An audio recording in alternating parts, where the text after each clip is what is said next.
Help us reach 1,000 subscribers on our new channel Lesbian Stories.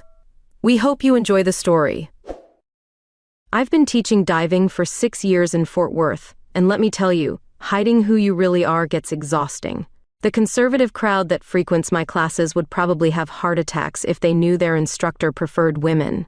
But bills need paying, and the diving center is my life.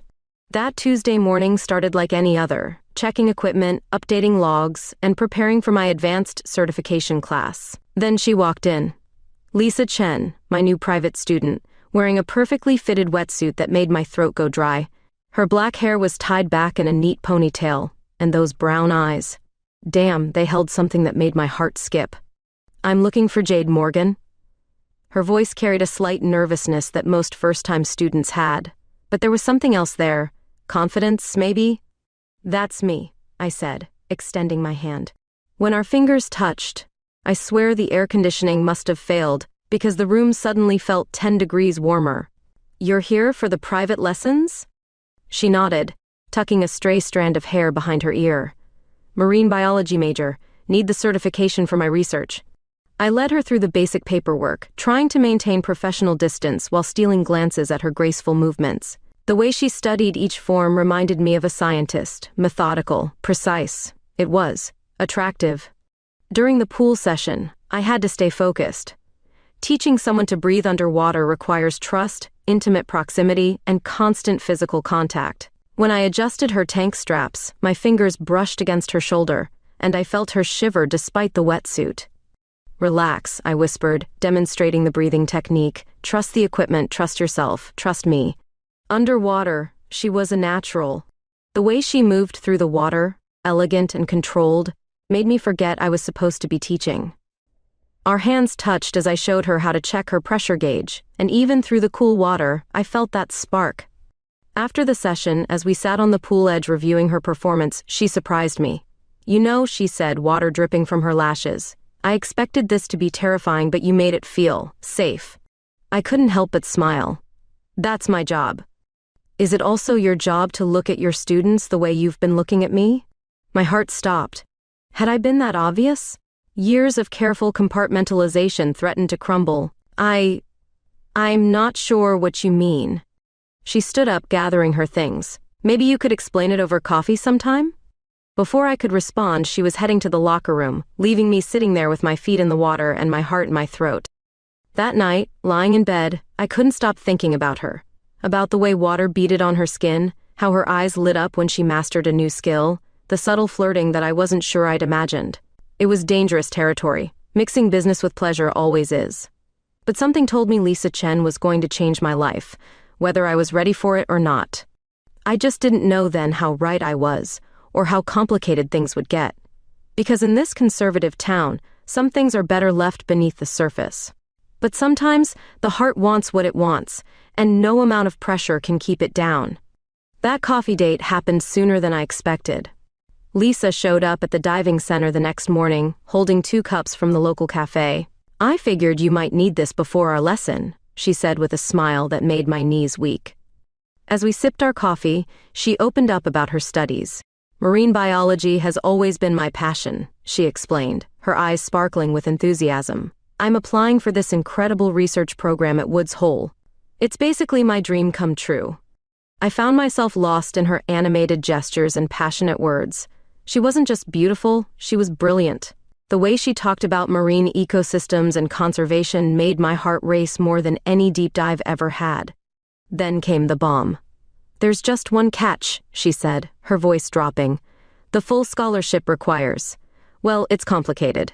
The donor is this conservative foundation. They have this ridiculous marriage requirement." My coffee suddenly tasted bitter. "Marriage requirement?" "Yeah," she sighed, running her fingers through her hair. "They only award it to traditionally married students. It's archaic, but it's $250,000 worth of funding and career opportunities." The revelation hit me like a wave of cold water. Here was this amazing woman, forced to choose between her dreams and her identity. I wanted to rage against the unfairness of it all, but instead, I focused on getting her ready for her next lesson. During equipment fitting, things got intense. I had to help her adjust her new wetsuit, my fingers trailing along her sides as I checked the fit. The air felt thick with unspoken words and suppressed desires. When I reached to adjust her shoulder strap, she leaned back slightly, pressing against me. "Is this okay?" I whispered, my hands freezing in place. She turned her head slightly, her breath warm against my cheek. "More than okay." The moment was interrupted by another student arriving early. We jumped apart like guilty teenagers, and I busied myself with checking her tank pressures, trying to calm my racing heart. During the pool session, I noticed she'd gained confidence underwater. Her movements were more fluid, more natural. But there was something else, a sadness in her eyes that hadn't been there before. During our safety stop practice, she reached for my hand, holding it longer than necessary. After the lesson, as she was packing up her gear, she paused. "Jade, do you ever feel like you're drowning in expectations? Like you're trying to hold your breath while everyone watches?" I knew exactly what she meant. "Every damn day," I admitted. "But underwater, none of that matters. It's just you and the silence. And sometimes the gorgeous instructor," she added with a slight smirk. That evening, as I was closing up, Lisa lingered. She helped me check the equipment, our hands brushing accidentally more times than I could count. In the dim light of the storage room, surrounded by tanks and regulators, the air felt electric. "I should go," she said, but didn't move. "You should," I agreed, stepping closer. Neither of us left. We stood there, breathing the same air, both knowing we were standing on the edge of something deep and dangerous. The tension was unbearable, like the pressure at 30 meters. Finally, she broke the silence. "There's a training dive tomorrow at the lake." "There is," I nodded, trying to maintain some professional composure.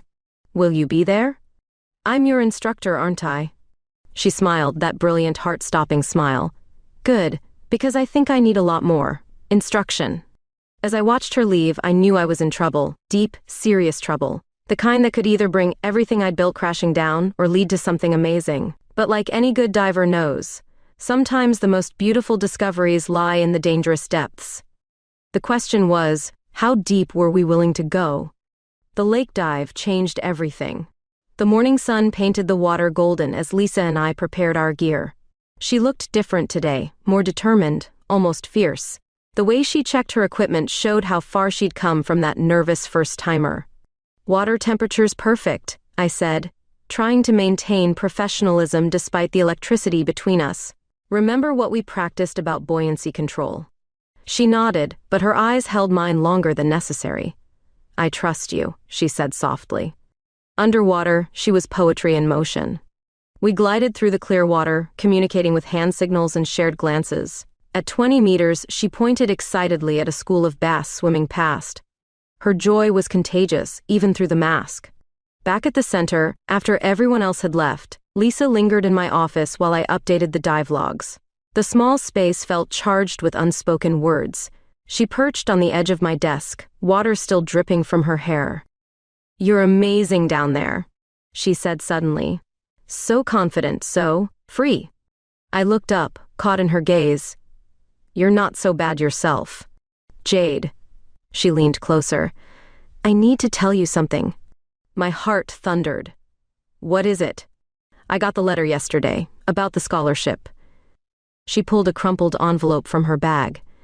"They want me to meet the board next week, and..." She hesitated. "They're expecting me to bring my potential husband." The word husband hit like a punch to the gut. Before I could respond, she closed the distance between us. Her lips met mine, soft and desperate. Time stopped. The world narrowed to just this, her hands in my hair, the taste of lake water on her lips, the small sound she made when I pulled her closer. When we finally broke apart, breathing hard, reality crashed back. "We shouldn't," I whispered, even as my body screamed otherwise. "Why not?" Her fingers traced my jawline. "Because it's complicated? Because of what people might think? Because I can't be your dirty little secret while you marry someone else." She flinched as if I'd slapped her. "Is that what you think this is?" "Isn't it?" I stood up, needing space. "You need this scholarship, I get it. But I've spent too long hiding who I am. You think this is easy for me?" Her voice cracked. "My family has expectations. This scholarship is everything I've worked for. But you..." She stepped closer again. "You make me question everything." What happened next was inevitable. The kiss this time was different, hungry, desperate. We stumbled against the wall, hands exploring, breathing ragged. The world outside ceased to exist as we lost ourselves in each other, finding solace in the darkness of my office. Later, tangled together on the small couch, reality began seeping back in. Lisa traced patterns on my skin, her touch both soothing and electrifying. "What are we going to do?" she whispered. "I don't know," I admitted. "But whatever happens, this wasn't a mistake." She propped herself up on an elbow, looking at me intently. "No, it wasn't. But Jade, I need this scholarship, my research, my future. It's all tied to this." "I know." The words tasted bitter. "So what now?" "Now." She kissed me softly. "Now we figure it out, together." But as she gathered her clothes and prepared to leave, the weight of our situation settled heavy on my shoulders.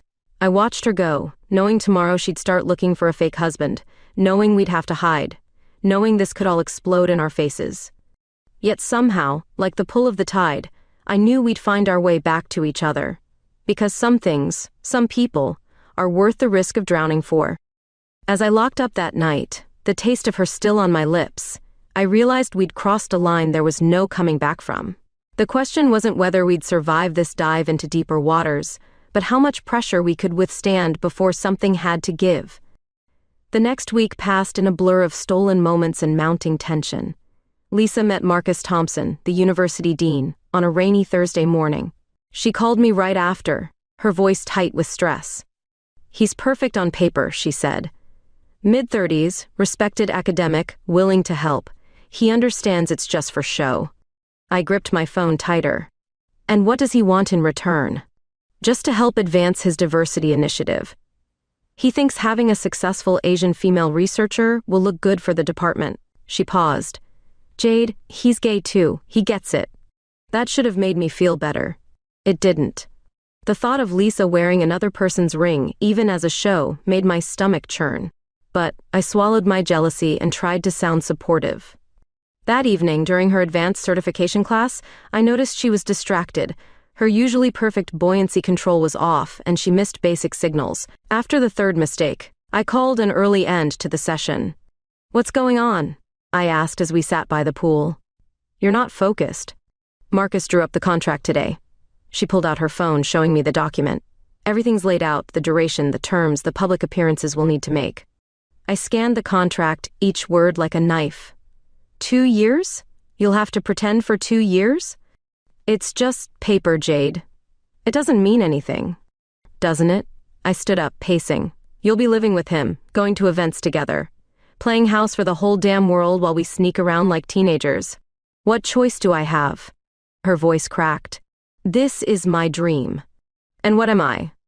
The words escaped before I could stop them. The silence that followed was deafening. Lisa reached for me, but I stepped back, my boots squeaking on the wet tile. "You're everything," she whispered. "But I can't throw away this opportunity. Please understand." A storm was brewing outside, matching my internal turmoil. As if on cue, thunder rumbled overhead.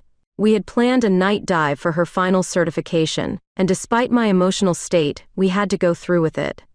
The lake was choppy, the water dark and uninviting. Lisa suited up silently beside me, the tension between us thick enough to cut. As we descended into the murky water, visibility was poor, maybe 3 meters at best. 20 minutes into the dive, things went wrong. A sudden current separated us. Through the darkness, I could barely make out her torch beam, swinging wildly as she struggled against the water. My heart stopped when I saw her regulator had come loose. Training kicked in. I reached her in seconds, helping her recover and establish breathing. But those moments of panic, of seeing her struggle, shifted something inside me. Underwater, in the dark, holding her steady as she gathered herself, I realized I couldn't bear to lose her. Back on shore, soaked and shaken, she collapsed into my arms. "I was so scared," she admitted, trembling. "I've got you," I whispered into her wet hair. "I'll always have you." But later that night, as I watched her drive away to meet Marcus for dinner, to discuss their arrangement, the weight of our reality crushed down harder than any ocean depth I'd ever experienced. My phone buzzed with a message from her. "Contract signing tomorrow. I wish it was you." I stared at those words until my vision blurred. The woman I was falling for was about to legally bind herself to someone else, all for a dream she'd worked her whole life for. How could I stand in the way of that? But as I lay in bed that night, listening to the storm rage outside, I wondered if some dreams were worth the cost of living a lie. And more importantly, how long could we all keep treading water before someone went under? It was bound to happen eventually. Secrets have a way of surfacing, like air bubbles rising from the depths. Lisa's family discovered our relationship in the worst possible way, through a series of photos someone had taken of us at the lake. I was cleaning equipment when Lisa burst into the diving center, her face pale. "My mother knows," she said, her voice shaking. "Someone sent her pictures of us together.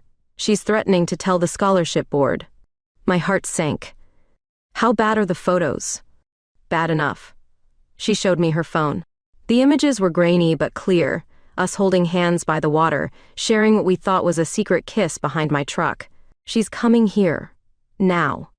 As if on cue, the door chimed. Mrs. Chen stormed in, radiating fury and disappointment. Behind her came Lisa's father, his face unreadable. "So this is why you've been avoiding family dinners," Mrs. Chen spat. "To spend time with her?" Lisa stepped between us. "Mom, please. Do you know what you're throwing away?" Her mother switched to rapid-fire Mandarin, which Lisa answered with equal intensity. I stood there, feeling like an intruder in my own business. That's when Sarah, Lisa's best friend, arrived, our unexpected ally in the storm. She'd been the only one who knew about us, who'd helped cover our tracks. "Mrs. Chen," Sarah interjected smoothly, "maybe we should all sit down and talk about this rationally." The next hour was excruciating. Lisa's mother listed every opportunity she was jeopardizing, every family expectation she was failing. Her father remained silent, watching me with calculating eyes. "The agreement with Marcus," Mrs. Chen began, "is a sham," Lisa interrupted. "He's gay too, Mom. The whole marriage was going to be fake." The silence that followed was deafening. Then, unexpectedly, Mr. Chen spoke. "You were going to enter a false marriage?" "To follow my dreams," Lisa said softly. "But maybe I'm tired of living lies." That afternoon took an even more dramatic turn during our advanced dive session. Lisa insisted on continuing with her training despite the morning's chaos. Perhaps we both needed the escape. The lake was choppy, visibility poor. At 30 meters, Lisa signaled distress, her tank pressure dropping unexpectedly fast. What followed was a textbook emergency ascent, but those minutes of keeping her calm, sharing my alternate air source, felt like hours. On the surface, still breathing hard, she clung to me. "I can't keep doing this," she gasped. "Living two lives. I'm done pretending." Sarah, who'd stayed to watch the dive, helped us out of the water. "Your mom's still in the parking lot," she warned. "She's been crying." Lisa squared her shoulders. "Good, because I have something to say to her." What followed was both beautiful and heartbreaking. Lisa, still in her wetsuit, water dripping onto the asphalt, told her mother everything. About the pressure she'd felt all her life. About finding herself. About finding me. "I love her," she declared, her voice carrying across the parking lot. "And if that means losing the scholarship, then I'll find another way." Mrs. Chen started to speak, but Mr. Chen laid a hand on her arm. "Perhaps," he said slowly, "it is time we learned to listen."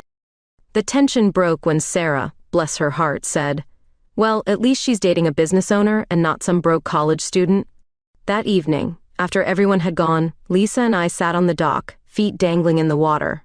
"What now?" I asked. She leaned her head on my shoulder. "Now we stop holding our breath. Now we swim to the surface."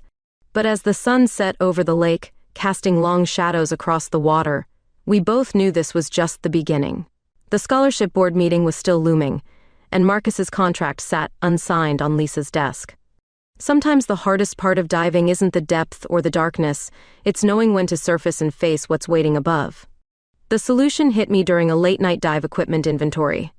I'd been staring at my certification records, thinking about Lisa's scholarship dilemma, when it clicked. I called her immediately, not caring that it was past midnight. "What if you didn't need their money?" I said without preamble. "What if there was another way?" "Jade, it's not just about the money, it's about the research opportunity." "Listen," I interrupted, excitement building. "I've been saving to expand the diving center. But what if instead we use that money for your research? We could partner with local marine conservation groups, make the center a research station. The silence on the other end lasted so long I thought we'd lost connection. Finally, she whispered, "You'd do that?" "I'd do anything for you." The words came easily now. Plus, it makes business sense. We could offer specialized courses, partner with universities. She showed up at my door 20 minutes later, eyes bright with possibilities. That night, tangled in my sheets, we planned our future between kisses and whispered promises. But reality has a way of testing dreams. The local diving competition that weekend brought everything to a head. Lisa and I had entered as a team in the advanced rescue demonstration category, the first same-sex pair to do so. The whispers started as soon as we arrived. "They're letting them compete together? What's happening to traditional values?" The looks ranged from curious to hostile. "Ignore them," Lisa said, squeezing my hand. She looked stunning in her new wetsuit, confidence radiating from every move. Our demonstration was flawless. A complex series of rescue scenarios performed with perfect synchronization. The crowd fell silent watching us work, our movements fluid and precise, our trust in each other evident in every motion. When we surfaced, the applause was scattered, hesitant. The judges huddled longer than usual. Finally, they announced the winners. We'd placed second, behind a male team whose performance had been notably sloppier. "Politics," Sarah spat from the sidelines. "That's bull." But Lisa was grinning. "Second place in our first competition together? Not bad for making history." Later that evening, we celebrated our small victory with a private dive at our favorite spot. The moon was full, casting silver light through the clear water. At 15 meters, Lisa signaled me to stop. She pulled out a waterproof slate, words already written. "You're my surface interval. Underwater, you can't laugh or cry properly, but you can feel your heart expand until it threatens to burst." We floated there, suspended between water and air, sky and earth, past and future. Back on the beach, wrapped in towels and each other, Lisa told me about her decision. "I'm withdrawing from the scholarship program," she said. "I already emailed Marcus." "Are you sure?" Despite my joy, I had to ask. "It's your dream."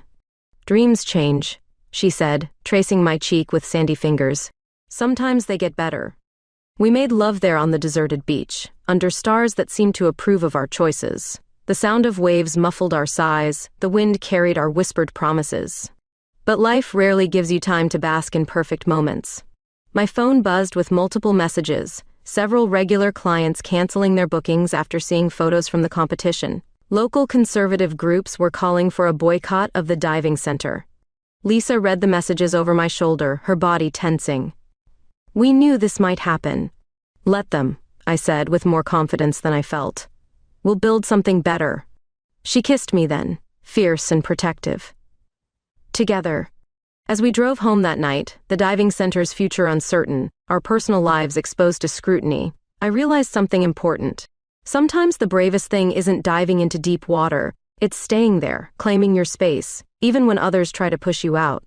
The question wasn't whether we'd survive this pressure. The question was how many others we might help by refusing to hide anymore. The media storm hit faster than a sudden squall. Local news picked up our story after Lisa confronted the university about their discriminatory scholarship requirements. She stood in the dean's office, back straight, voice unwavering, as she detailed how the traditional marriage clause effectively discriminated against LGBTQ students. "This isn't just about me," she declared, while I watched proudly from the back of the room. "How many talented researchers have you lost because they couldn't pretend to be something they're not?" Marcus surprisingly stood with us. "As a gay man myself," he announced, shocking the board members, "I can no longer participate in perpetuating these outdated policies." The story exploded. First, the local papers, then national LGBTQ news sites. My phone wouldn't stop ringing, journalists wanting statements, conservative clients canceling bookings, but also, unexpectedly, support from the diving community. "Did you see this?" Lisa showed me her phone one morning. A prominent diving equipment manufacturer had shared our competition photos, celebrating diversity in the sport. The comments section was flooded with support. But with visibility came vulnerability. The diving center's windows were vandalized one night, hateful words sprayed across the glass. I arrived early to clean it up, not wanting Lisa to see, but she was already there, scrubbing away the paint. "You don't have to do this," I said, moving to take the brush from her. She didn't let go. Yes, I do. This is my fight too. That morning, something amazing happened. As we cleaned, cars started pulling up. First Sarah, then some of my regular students, then complete strangers who'd seen the news. Soon, 20 people were helping, bringing coffee, sharing stories. My daughter came out last year, one woman told me as she scrubbed. Seeing you two compete together, so proud and skilled, it gave her hope. The diving community's response was overwhelming. Professional divers from across the country sent messages of support. A popular diving podcast invited us to share our story. But the real surprise came from the scientific community. Marine biology departments from 3 universities reached out to Lisa, offering research partnerships. They wanted to collaborate with our planned research station, impressed by her proposal to combine diving education with marine conservation. They're interested in the innovative approach, Lisa explained, her eyes shining. Using recreational diving to support scientific research? It's never been done quite this way. But not everyone was celebrating. My business took a hit. Several corporate clients pulled their contracts, citing image concerns. The local diving association, once friendly, became coldly professional. One evening, after a particularly tough day of cancellations, I found Lisa in my office, poring over financial documents. "What are you doing?" I asked. She looked up, determined. "Finding a solution. These numbers. We can make this work, Jade. The research grants could offset the losses. It's not your responsibility to fix this." "No," she agreed, standing to wrap her arms around me. "But loving you is, and I'm pretty good at solving problems underwater or out." That night, we received an unexpected email. A prominent LGBTQ magazine wanted to feature us in their sports issue. They were interested in the intersection of professional diving, science, and identity. "Should we do it?" I asked Lisa. She took my hand. "Remember what that woman said about her daughter? Maybe someone else needs to see this too." The photo shoot happened the next week. They captured us doing what we love, diving, teaching, planning our future research station. The photographer caught a moment between shots, where Lisa was adjusting my tank straps, both of us laughing about something private. "That's the one," the photographer said. "That's real." Looking at the proofs later, I understood what she meant. Among all the professional shots, this candid moment showed something important, that love doesn't need to hide, even in the depths. As we left the shoot, Lisa's phone buzzed with another university contact. More opportunities, more support emerging from unexpected places. But it was her smile that told me everything. Sometimes losing what you thought you wanted leads you to what you actually need. The question now wasn't whether we'd survive the storm, it was how many others we might help navigate their own rough waters. 1 year later, I stood at the edge of our newly expanded diving center, watching the sunrise paint the water in shades of gold. The sign above the door now read, "Deep Blue Research and Diving Center," a testament to how much can change when you stop fighting the current. Lisa got her funding, though not from where we expected. After our story went viral, an LGBTQ foundation specializing in scientific research reached out. They didn't just match the original scholarship, they doubled it, with no strings attached. "Ready for the opening ceremony?" Lisa appeared beside me, looking professional in her research coordinator uniform, though her eyes held that familiar mischievous glint. "As ready as I'll ever be," I replied, straightening my instructor's jacket. The parking lot was already filling up. Sarah was directing traffic, wearing a shirt with our new logo, a diving mask intertwined with scientific symbols. Local news crews set up their equipment while curious onlookers gathered. Mrs. Chen arrived early, carrying a traditional good luck charm for the new business. She'd come a long way from that confrontation in the parking lot. "For prosperity," she said, hanging it by the door. Her eyes held approval as she watched Lisa guide a group of marine biology students through their equipment checks. The ceremony itself was surprisingly emotional. Standing at the podium, looking out at the crowd, supporters and former critics alike, I found myself struggling for words. "A year ago," I began. "I thought I knew everything about diving, about teaching, about living. Then someone special showed me that sometimes the biggest discoveries happen when you least expect them."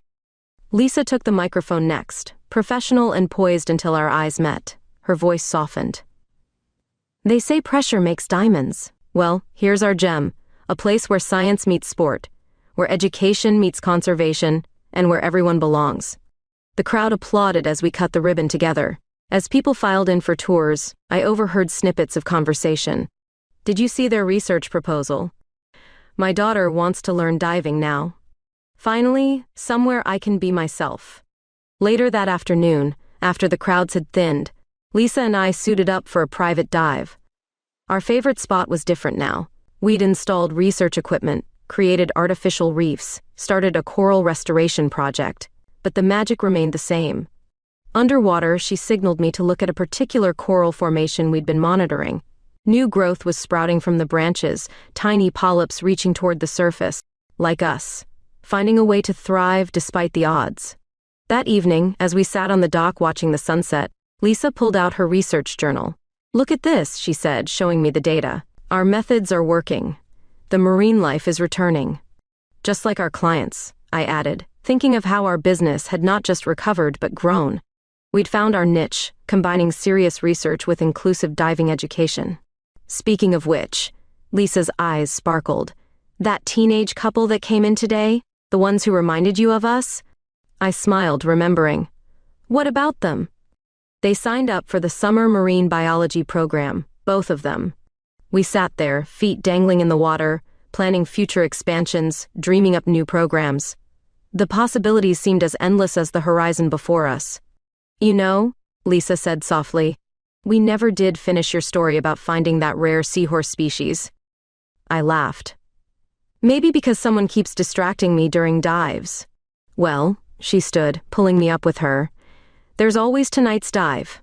As we prepared for one more descent into the depths, I realized some stories don't need endings. They just need the courage to keep exploring, keep discovering, keep loving, one dive at a time. The sun set behind us, painting the water in shades of possibility, as we stepped off the dock together, ready for whatever depths awaited.